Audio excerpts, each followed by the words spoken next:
बहुत समय पहले त्रेता में रावण ऋषियों पर अत्याचार करता था, उनका यज्ञ नष्ट कर देता था। कभी कभी तो वह अपने सैनिकों को ये आदेश देता था कि जितने ऋषि पकड़ में आ जाएं, उनका रक्त घड़े में भरकर लंका ले आओ। उसके आदेश का पालन करने के लिए उसके सैनिकों ने ऐसा ही किया। राक्षसों की एक समूह ने कुछ ऋषियों को वध करके रक्त एक घड़े में एकत्र कर लिया। वह घड़ा लेकर जब वे राक्षस लंका पहुँचे तो अचानक ही एक भविष्यवाणी हुई, हे मूर्ख रावण, यही रक्त लंका के विनाश का कारण बनेगा। तो रावण ने सोचा कि क्यों न हम इसे हमसे जो ज्ञानी राजा है उसके राज्य गढ़वा दे, तो उसके राज्य का विनाश हो जाएगा।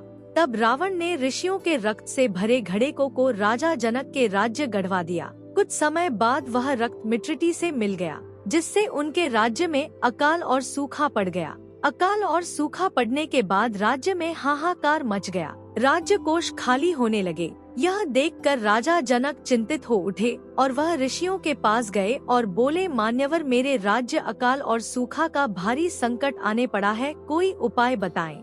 ऋषियों ने कहा, यदि तुम और तुम्हारी पत्नी दोनों मिलकर खेतों में हल चलाते तो ये संकट टल जाएगा। राजा और रानी दोनों ने मिलकर हल चलाया। हल चलाते चलाते ही उनके राज्य में घनघोर बादल छा गए। थोड़ा और हल चलाने पर हल की नोक पर जमीन के नीचे कुछ हटक गया। राजा जनक ने मिट्टी हटा कर देखा तो एक दिव्य कन्या खेल रही थी। राजा जनक ने उस कन्या को राजा जनक ने पुत्री के रूप स्वीकारने का संकल्प लिया। तभी घनघोर वर्षा होने लगी, सारे राज्य में खुशी की लहर दौड़ गई। राजा जनक ने अपने कुल गुरुजी से पुत्री का नामकरण कराया, तब उन्होंने उस कन्या का नाम रखा सीता।